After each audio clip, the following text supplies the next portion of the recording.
बिस्मिल्लाहिर्रहमानिर्रहीम एंड अस्सलाम वालेकुम। हम पढ़ रहे हैं Python backend web development programming और आज के इस लेक्चर में हम पढ़ने जा रहे हैं रीडिंग फाइल्स इन पाइथन।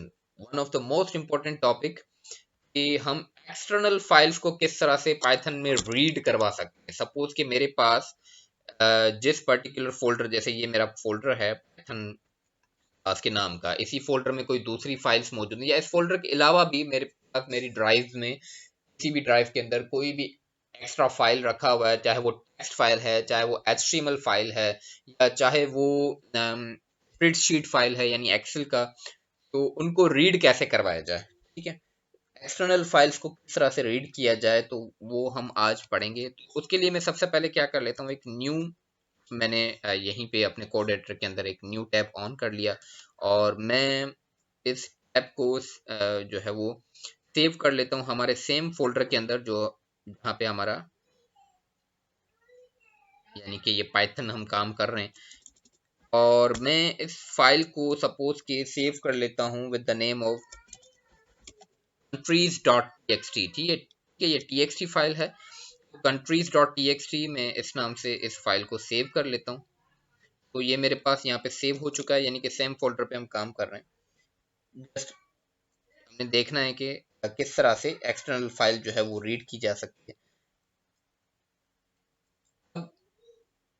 मैं यहाँ पे क्या कर लेता हूँ, इस फाइल के अंदर मल्टीपल कंट्रीज के नाम लिख देता हूँ। सपोज के Pakistan, India and China, China and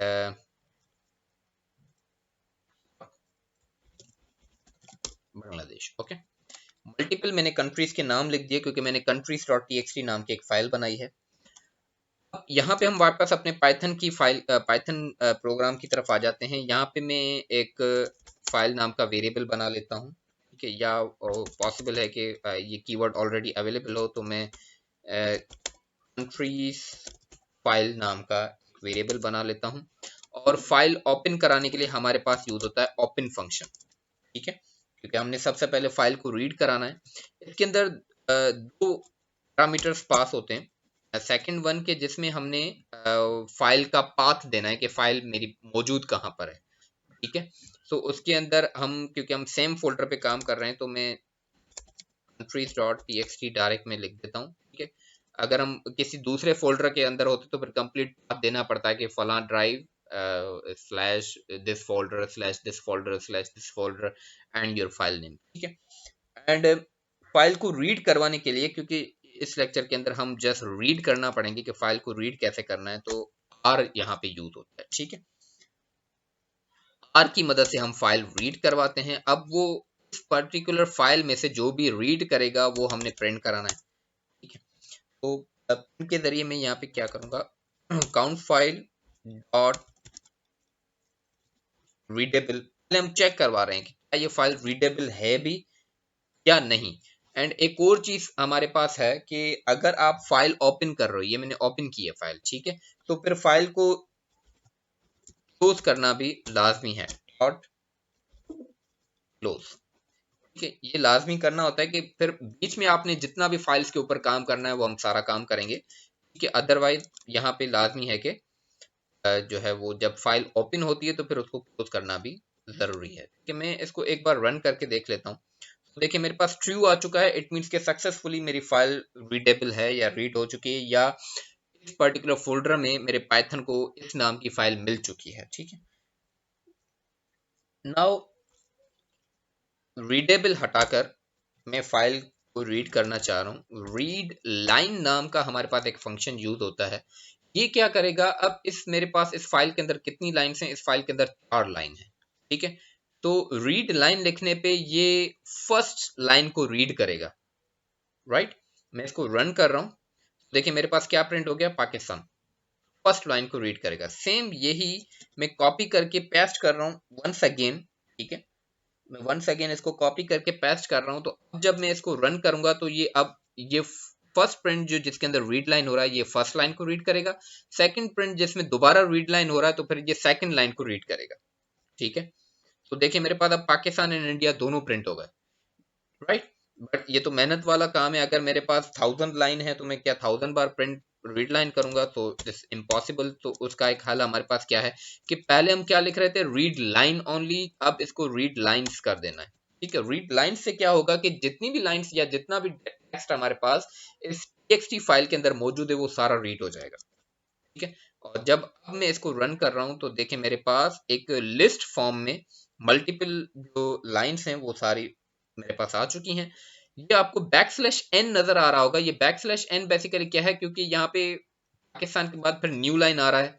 अब प्रोग्रामिंग के अंदर या पाइथन के अंदर न्यू लाइन करने के लिए बैक स्लैश एन ही यूज होता है। तो इस वजह से यहाँ पे हमारे पास Pakistan back slash N, India back slash N, China back slash N, Bangladesh. हम इसको इस तरह से भी करवा सकते हैं कि अगर मैं सपोज यहाँ पे इस तरह 1 कर दूं, ठीक है, तो अब ये सिर्फ और सिर्फ क्या प्रिंट करेगा, ओनली इंडिया प्रिंट करेगा। अगर मैंने कोई एक लाइन, एक पर्टिकुलर लाइन अगर रीड करवानी है, क्योंकि अब ये मल्टीपल लाइंस हैं तो हमेशा प्रोग्रामिंग में जैसे स्टार्टिंग 0 से होता है, तो जो फर्स्ट लाइन होगी वो 0 कंसीडर होगी। सेकंड लाइन जो होगी, यहाँ पे तो एक टैग ही टेक्स्ट है ना, अगर हम मल्टीपल यहाँ पे लिखते हैं तो फिर भी पाकिस्तान जिंदाबाद। ओके, मैंने अपडेट कर दी है फाइल। मैं यहाँ से इस तरह हटा देता हूँ। अगेन मैं रन कर रहा हूँ तो देखिए मेरे पास पाकिस्तान जिंदाबाद हो चुका है, यानी कि फाइल के अंदर जितना भी टेक्स्ट होगा वो सारा रीड होके लाइन बाय लाइन हमारे पास प्रिंट हो जाएगा।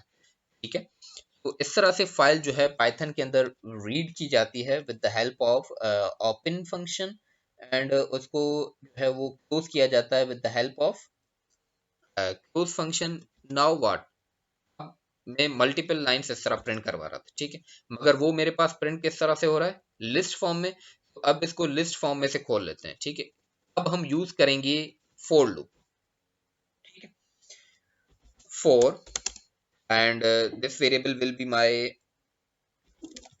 User defined variable files keyword, and then मैं रीड किसको करवाना चाह रहा हूं, मैं इस कंट्रीज फाइल डॉट आगे का वही dot read lines, multiple lines जितनी भी।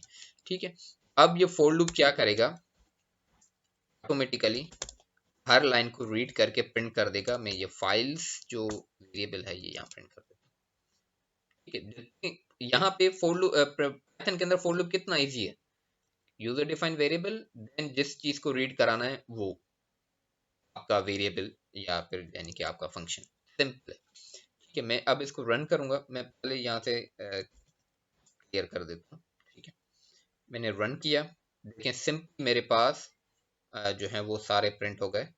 देखें पाकिस्तान जिंदाबाद, इंडिया, चाइना, बांग्लादेश, मेरे पास 4 लाइन थी, चारों प्रिंट हो गई हैं सक्सेसफुली। ठीक है, तो फोर लूप ने ये चीज और ज्यादा आसान कर दी कि पहले जब मैं डायरेक्ट प्रिंट के जरिए रीड लाइंस प्रिंट करवा रहा था तो वो मेरे पास लिस्ट फॉर्म में आ रहा था, या आसान लफ्जों में कहूँ, दूसरी प्रोग्रामिंग लैंग्वेज के लफ्जों में कहूँ कि एरे फॉर्म में आ रहा था। तो अब वो हमने इजी कर दिया with the help of four loop. ठीक है, तो इस रीड फाइल के लेक्चर में यहाँ तक इतना ही। इंशाल्लाह मिलते हैं नेक्स्ट लेक्चर के अंदर, तब तक के लिए हाफिज।